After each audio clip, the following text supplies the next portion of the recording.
Você viu aí uma troca da vinhetinha, mas não, agora é a hora aí do quadro Fala Pecuarista. E o nosso primeiro convidado desse quadro é o meu amigo Ricardo Viacava, diretor da CV Nelore Mocho. O Ricardo já está aqui comigo. Ricardo, seja bem-vindo, viu? Obrigado por estar aqui com a gente, nos ajudando a entender um pouquinho dessa dinâmica de precificação do mercado e principalmente nos ajudando do ponto de vista do pecuarista a entender como é que pode acontecer aí esse processo de precificação da arroba. Ricardo, eu começo já te perguntando do que você está vendo, né, nesse momento. Eu comecei o nosso programa hoje falando de uma sensação de euforia aí com relação a preços no mercado. Como é que você, do lado do pecuarista, está vendo? É um momento de melhora de preços mesmo? Tem procura maior pelos animais? O que você está sentindo, Ricardo? Bom dia, Alexandre. Bom dia aos amigos aí que nos acompanham. A gente tem acompanhado o mercado diariamente, né? Que é uma coisa que a gente não estava muito acostumado a ver, que era essa volatilidade aí na arroba do boi. A gente está passando por um momento de mudança de mercado, então a gente tem que acompanhar bem de perto, porque de um dia para o outro o cenário muda bastante, né? É um momento que a gente está vivendo aqui, principalmente na nossa região, né? É o final do verão, então realmente as chuvas já começaram a cortar até mais cedo um pouco esse ano. Então vai piorando a qualidade do pasto. E quem tem gado pronto tem uma certa pressão, né, nessa oferta.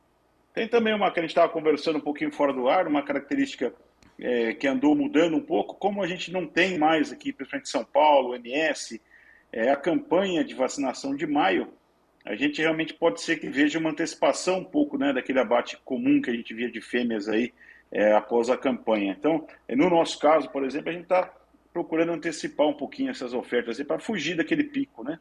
E a gente tem visto, né, o abate de fêmeas continua alto, né, Alexandre? Então a gente tem, apesar, vamos dizer, dessa oferta relativamente alta, no momento a gente está vendo que as escalas estão curtas, o frigorífico está disposto a pagar um pouquinho melhor, principalmente aí a partir de ontem, né? E hoje o mercado está um pouquinho mais aquecido. Ricardo, você trouxe essa sua estratégia, né, de antecipação aí na oferta de fêmeas no mercado, mas você acha que isso é uma tendência, Ricardo? Está acontecendo de forma geral e isso explicaria talvez aí essa maior participação de fêmeas até surpreendendo a gente aí no primeiro bimestre?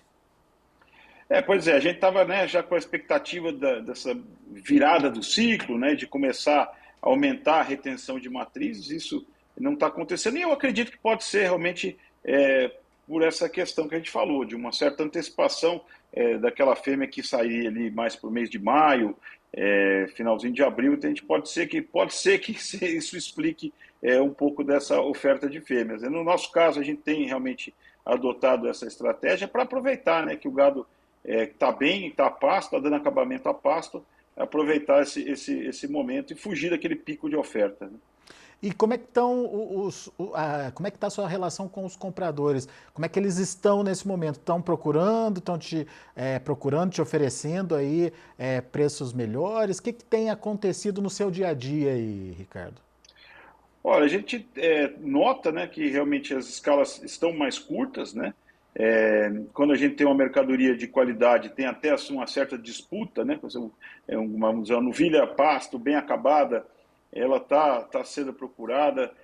Então a gente tá notando, até ontem fui fazer aqui uma pesquisa de preço e já vi comprador querendo bater o martelo, né? Então a gente realmente nota que tem uma vontade melhor aí deles de comprar. Apesar, né, esse momento do mês, assim, né, já segunda quinzena, num mês de quaresma, onde a oferta tenderia a diminuir um pouquinho, o mercado atacadista aí de carne tá firme, né? Caiu um pouquinho o traseiro, mas aumentou o dianteiro. Acho que eu tenho a impressão que o boi casado está até um pouquinho acima do início do mês. Aí. Então isso dá uma perspectiva boa para a gente, né? É, mas você acredita que é um movimento pontual ou ele pode se estender por mais tempo? Qual que é a sua perspectiva, Ricardo? Olha, o mercado é sempre essa queda de braço, né, do comprador do frigorífico com o pecuarista. mas mostra, quer dizer, vai mostrando um novo ponto de resistência, eu acredito, né, na minha visão. O boi tentou baixar aí do 310 para 305, mas não conseguiram comprar. Então, até estava olhando aqui, indicador CPEA, tal, tá se mantendo aí 311. Então, parece que a gente encontrou um novo piso, vamos dizer, para a arroba, né? Então, eu tenho expectativa que o mercado vai melhorar. Muito bem. Ah, mas você lembrou aí que, no seu caso, você está tirando as fêmeas, né, daquele pico de oferta que aconteceria em maio, mas tradicionalmente a gente ainda vai ver de forma geral no Brasil isso acontecer. Maior oferta e perda de qualidade das pastagens pode ser um problema aí, não para o curtíssimo prazo, mas olhando mais adiante, não? A gente seria o pico da safra, né? Pode ser, Alexandre, que a gente dilua um pouco, sabe, aquele pico, sabe? Comece uma oferta um pouco mais cedo e aí não tenha tanto aquele pico de oferta lá no início realmente do inverno, né? Mas é difícil a gente prever, né? A gente tem aqui tem uma visão vamos dizer, um pouco curta, porque estamos aqui do lado do pecuarista, não tem tanta essa visão de mercado como tem, né, as ferramentas aí dos compradores que estão olhando o mercado de uma forma mais global. Né?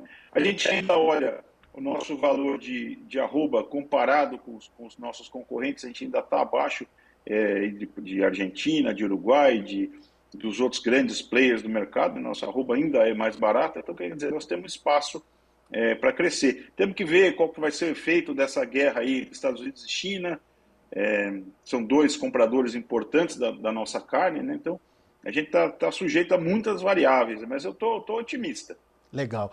Do ponto de vista do pecuarista, Ricardo, você que é um cara da tecnologia, você que é um cara aí da genética, enfim, quais as dicas, né, que você daria aí para quem está nos ouvindo, para o pecuarista que está nos ouvindo, para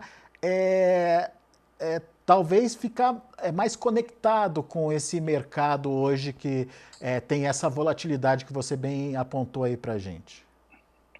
Olha, Alexandre, eu acho que a gente tem, principalmente nós, né, que somos os médios e pequenos produtores, a gente tem que se defender de alguma forma, né? Porque o grande fornecedor tem contratos diferenciados, a gente tem conhecimento disso com os frigoríficos, mas a gente tem que batalhar para ter uma mercadoria boa, né, que desperte o interesse do comprador, que a gente possa agregar um pouquinho da nossa produção. Né? Então, a nossa estratégia aqui interna é trabalhar com a precocidade, tanto né, sexual, no caso de cria, de genética, tá, mas também na precocidade de acabamento, para produzir uma carcaça, um animal jovem, bem acabado, que vai ser interessante tanto para exportação, aí nessa novo modelo do boi China, mas também para o mercado interno, para umas carnes de nicho, um gado jovem, com bom acabamento, uma carne de qualidade.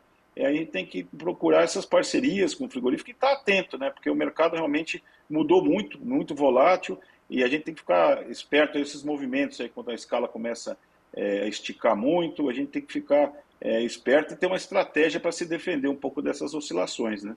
E dessa forma você consegue aí meio que regular seu custo e não depender mais só de preço final da arroba, né, Ricardo? É dinheiro no bolso no final das Exato. contas, né? A gente infelizmente não manda no mercado, né? A gente e quando quanto mais a gente está produzindo uma commodity, mais a gente fica suscetível às oscilações de mercado. Então a gente tem que tentar fugir um pouco, né? Produzir uma mercadoria diferenciada para ter um mercado melhor, né? Boa. Meu amigo, mais uma vez, obrigado pela participação. É sempre bom te ouvir. Volte sempre, Ricardo. Imagina, parabéns aí pelo novo formato do programa e muito sucesso para vocês. Um forte abraço. Abraço para você, até a próxima.